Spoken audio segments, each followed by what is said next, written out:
We've done some interesting behavioral change campaigns in the past, but when our clients approached us last year, they're called Time to Change Global, based in the UK, and they're an NGO that have been dealing with mental health issues for over 12 years.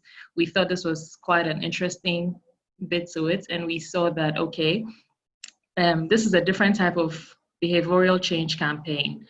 The campaign was an interesting campaign for us as now available, because we realized that amongst the many behavioral change campaigns that we often handle, this was a more meaningful and purposeful one because of the impact of mental illness or mental ill health in our society. And we thought that this is really something that we could bring to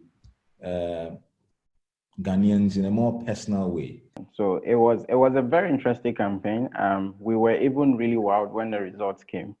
So first of all, we knew from the client that this was even a pilot campaign. So we needed to think through it effectively. We needed to say, okay, what are the most effective media channels are we going to use to reach people, for people to even talk about it?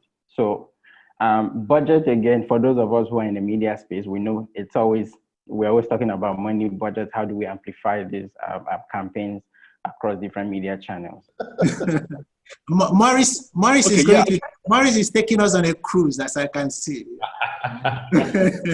Our line of business.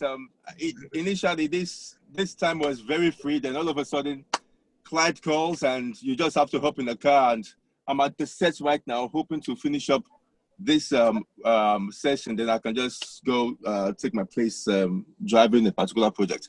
But yes, back to your question. Yes, what surprised me more than anything was the depth of relevant cultural insights. We found campaigns that try to reflect the situation as it is. For example, a few from the agency that I work with, surprisingly enough, a few others from other agencies. What gave us a bit of joy and happiness was that, regardless of whether it was a campaign that ran in Nigeria or in Ghana or in other markets, there was some sort of cultural insight that you could hold on to that permeated closely through much of the campaigns that entered for the Pictures Award, so for the Heritage Award. So it was quite gladdening to know that people are not just trying to sell products for product's sake, or just do creativity for creativity's sake. There were timestamps that show that, oh, this was birthed out of a particular time based on a particular way people were feeling at a particular time. So there were quite a number of creatives that were judged that reflected the heartbeat of Africa, that told the story of Africa that was very much us. And it was very reassuring. And I think some of them even won, as a matter of fact. So you could name a couple of them. And that's where somebody came with a very, very bright idea, very nice idea, a creative. The proposal was very simple. It is just, okay, what if we take real people and organize a photo shooting where they can tell their personal stories. They can be street vendors, they can be tailors, they can be housekeepers, mechanics.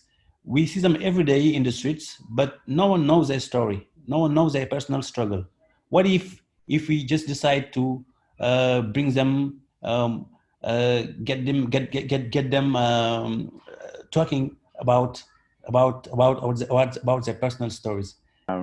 I can't really even talk about how much I adore and I love the content we've been seeing from Africa lately. Of course, I always tell them in my office, thanks to us Nigerians, we've been putting Africa in the map, and Ghana is following steadily. But yeah, I think when it comes to creativity in the musical aspect, I love music. I mean, I could tell a lot of us here do the same.